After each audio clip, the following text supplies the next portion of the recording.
la représentation parlementaire, à M. Ahmadou Al-Aminou Lo,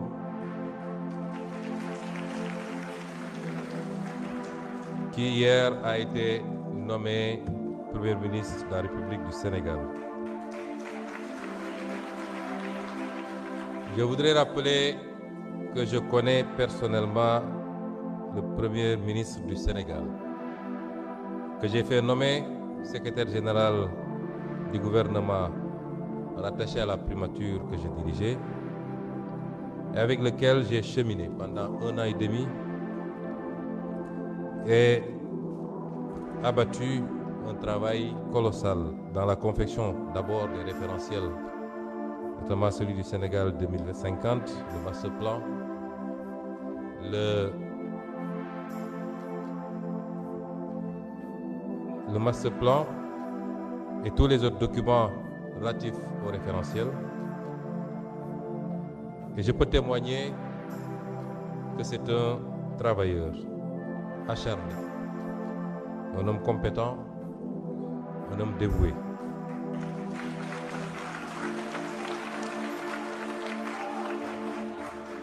Même si par ailleurs, je dois à la vérité que nous avons certaines divergences sur certaines questions, notamment la question monétaire, la gestion de la dette et d'autres questions similaires. Je voudrais dire qu'un gouvernement se forme normalement avec la formation politique majoritaire dans un pays.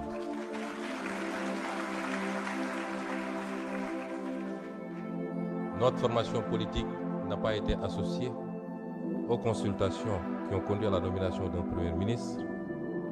Elle n'est pas associée à ce jour aux consultations pour la formation d'un gouvernement et par conséquent, je voudrais dire qu'on ne peut pas faire du PASTEF sans PASTEF.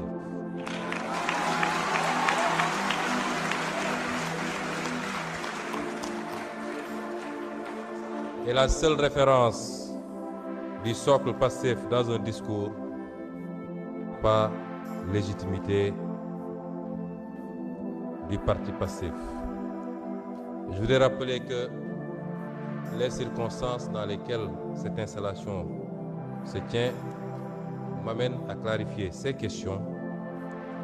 Malgré ce raté, malgré ce faux départ par rapport à la nomination du Premier ministre, PASTEF, qui est la formation politique, et c'est inédit dans les annales politiques de ce pays et peut-être du monde, qui est la formation politique à la fois majoritaire dans l'opposition et au pouvoir, reste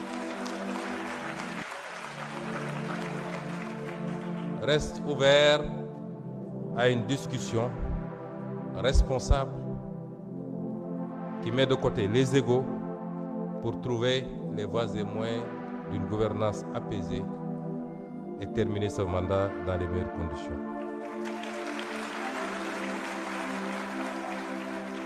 Et cette discussion ne se fera pas autour des hommes et des femmes.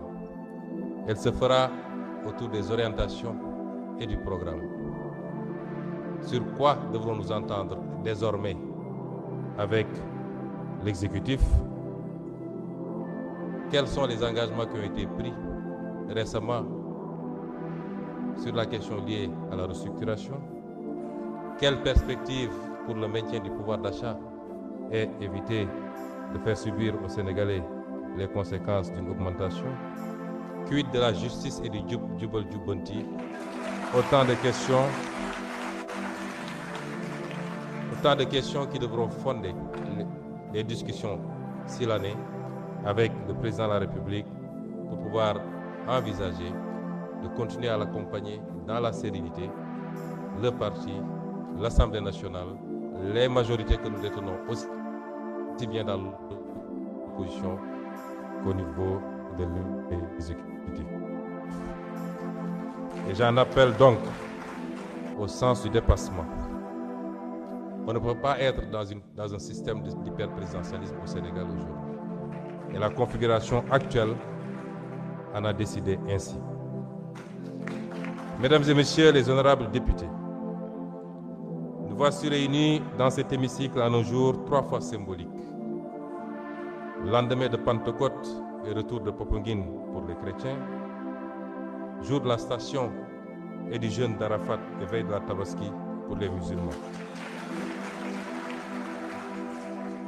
Il y a quelques jours encore, j'étais à la tête du gouvernement. Mon bilan y est très précis.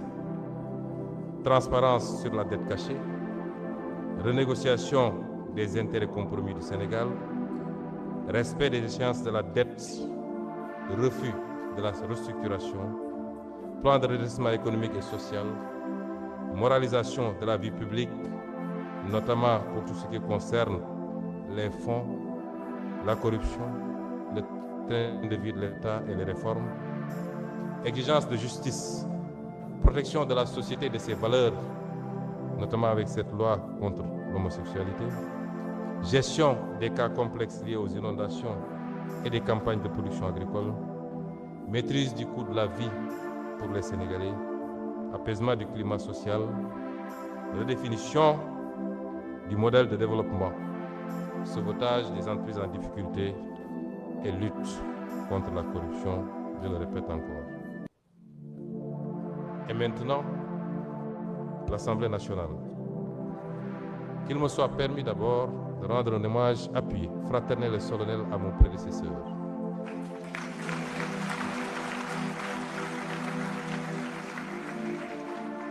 À mon prédécesseur, le président Malick Ndiaye.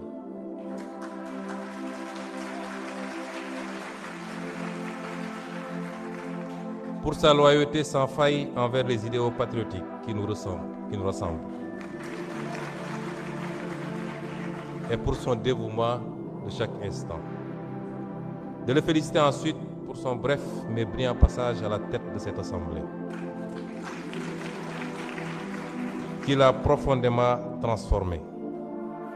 Sur le plan matériel et symbolique, il a réhabilité ce bâtiment qui commençait à porter les stigmates du temps, de l'usure et de l'abandon, lui rendant un peu de son lustre et de sa superbe. Sur le plan humain, il a porté une attention exemplaire aux hommes et aux femmes de cette institution. Techniciens, greffiers, collaborateurs, personnes de service, améliorant leur statut, rappelant avec force que derrière les bancs des députés, il y a des vies, il y a des familles, des dignités à protéger. Sur le plan financier, il a imposé une régularisation rigoureuse et méthodique des procédures budgétaires, mettant fin aux zones d'ombre et aux pratiques opaques. Sur le plan technologique, il a engagé la digitalisation du travail parlementaire, nous dotant d'outils modernes alignés aux meilleurs standards. Au plan international, il a su donner un contenu dynamique au concept de diplomatie parlementaire, au service du rayonnement du Sénégal et renforcer le positionnement régional et international de notre pays. Président Malick Ndiaye, au nom de tous les députés de cette institution, au nom de notre formation politique, au nom du peuple sénégalais, à mon nom propre, je vous dis merci.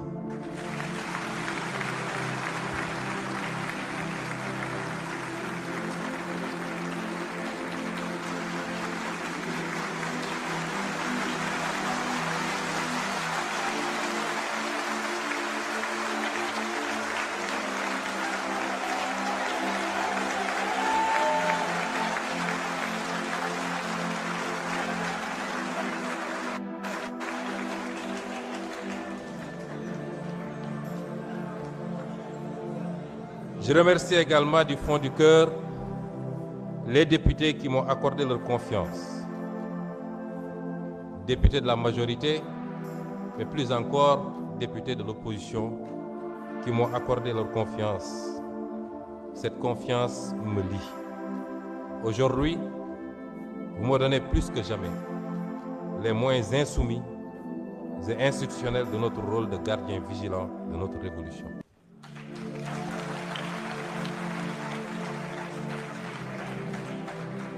Nous en userons avec fermeté et responsabilité.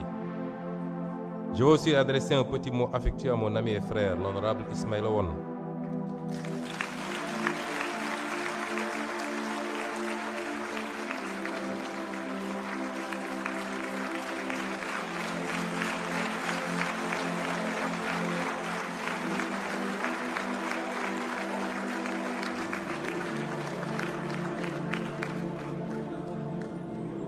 Ismaël, j'ai éprouvé une immense satisfaction de savoir que ça allait être toi, mon suppléant.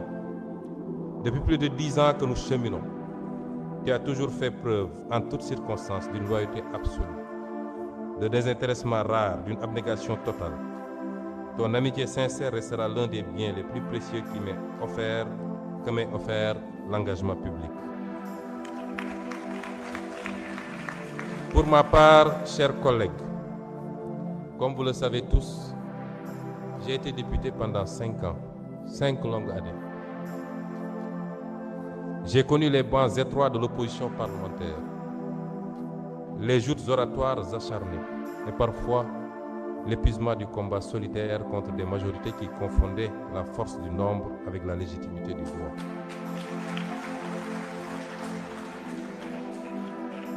Puis j'ai été maire avant d'être appelé à devenir Premier ministre. Cette expérience, renforcée par mon parcours technique dans la haute fonction publique et la parfaite connaissance de tous les dossiers gouvernementaux en cours, seront des atouts précieux pour la montée en puissance de notre Assemblée dans ses rôles constitutionnels. Mesdames et Messieurs les députés, en entrant aujourd'hui dans cette Assemblée nationale avec la responsabilité de la présider, je mesure pleinement la gravité du moment historique que traverse notre pays. Me voici appelé à conduire l'institution chargée de représenter directement la souveraineté populaire. Certains y voient une crise, d'autres un déchirement. Moi, j'y vois d'abord une épreuve de vérité pour notre démocratie. Les peuples ne jugent pas seulement les hommes politiques sur leur victoire. Ils les jugent surtout sur leur capacité à demeurer fidèles à leurs principes lorsque le pouvoir devient inconfortable. Car il existe une question plus importante que celle de savoir qui gouverne.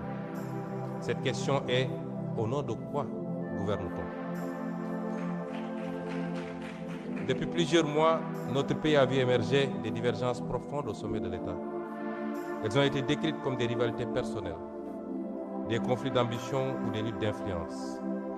Je ne souhaite pas nourrir cette lecture réductrice. Ce qui est en jeu dépasse les individus. Ce qui est en jeu, c'est le rapport entre la morale et la politique.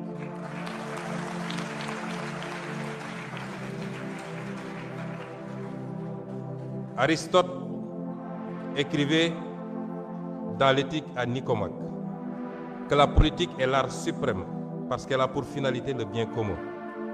Non pas pour le bien d'un clan, non pas pour la conservation d'un pouvoir pour lui-même, mais le bien de la cité. Il rappelait également qu'aucune cité ne peut durer si la vertu disparaît de ceux qui la dirigent. Au Sénégal même, cette question de l'éthique du pouvoir ne nous est pas étrangère.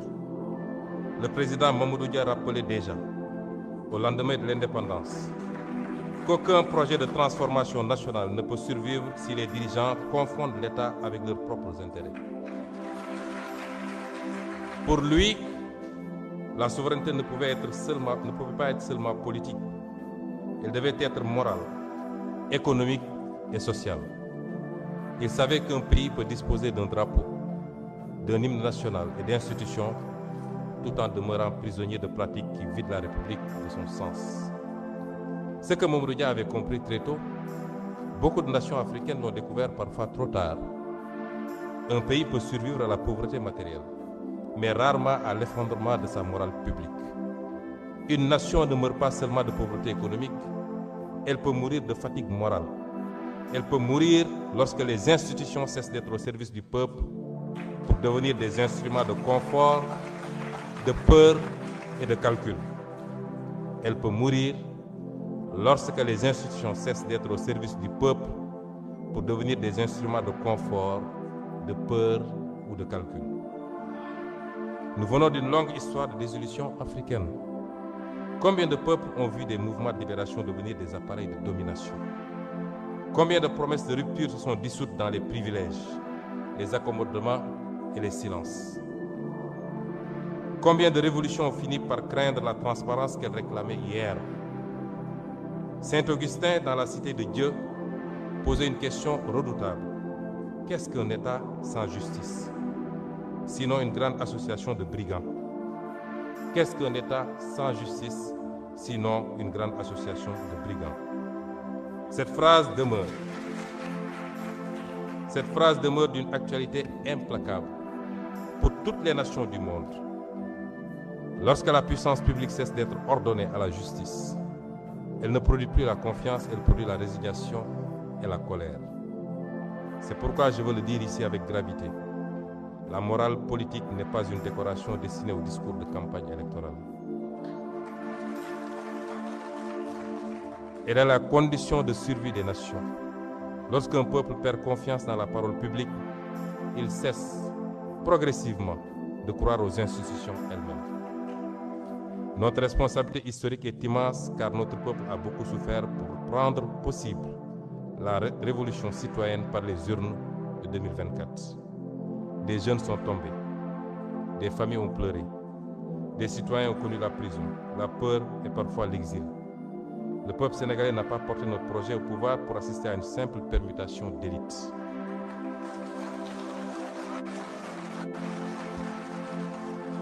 Il l'a porté pour restaurer une certaine idée de la dignité publique. Cette fidélité intérieure à la dignité d'un peuple traverse toute notre histoire nationale.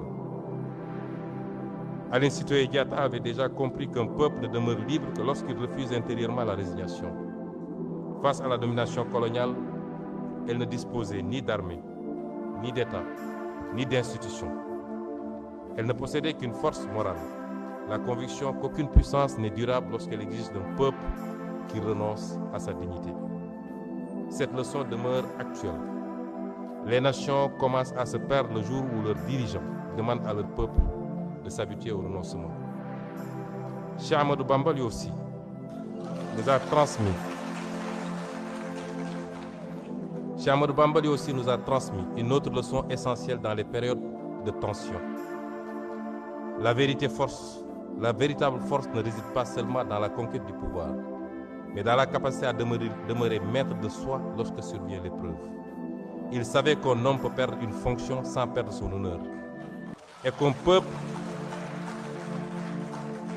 qu'un peuple peut traverser les tempêtes sans abandonner sa dignité. Cette sagesse doit aujourd'hui nous guider collectivement. C'est précisément pour cette raison que les institutions ne peuvent être neutres face à la question morale. L'Assemblée nationale doit être le cœur battant de cette exigence éthique. Et je mesure parfaitement le symbole de cet instant. Les principes et les préceptes que je viens de citer, je les ai développés bien avant, lors de la campagne législative de 2022, lors de la campagne législative de 2017 et lors de la campagne. Mais dans une démocratie véritable, aucune fonction n'épuise la légitimité populaire. Aucune fonction n'épuise la légitimité populaire. Le peuple demeure la source du pouvoir. Et cette Assemblée, forte de la confiance massive accordée au projet porté par PASTEF lors des législatives du 17 novembre 2024, possède aujourd'hui une responsabilité historique particulière. Je veux rassurer que je n'utiliserai pas cette responsabilité pour organiser le chaos institutionnel.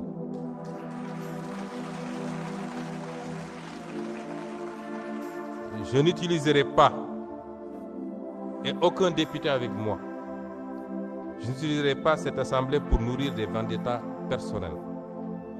Ce serait trahir notre propre combat.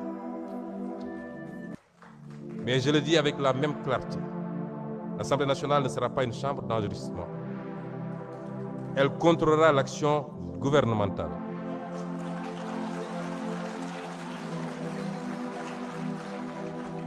Elle exercera pleinement ses prérogatives constitutionnelles de vote des lois, de contrôle de l'action du gouvernement et d'évaluation des politiques publiques. Elle défendra la transparence des finances publiques, la reddition des comptes et la souveraineté populaire. Elle usera de tous les leviers de contre-pouvoir, constitués. Elle usera de manière responsable, mais tout aussi ferme, de tous les leviers de contre-pouvoir constitués selon la gravité des faits et des circonstances. Cette exigence morale ne relève d'ailleurs pas seulement de la philosophie ou de l'histoire politique. Elle est profondément enracinée dans notre propre civilisation spirituelle. Le Coran enseigne qu'Allah vous commande de rendre les dépôts à leurs ayants droit. Et lorsque vous jugez entre des gens, de juger avec équité. Le pouvoir est donc un dépôt, une charge, une responsabilité devant les hommes et devant Dieu. Le calife Omar ibn Khattab craignait d'être tenu responsable.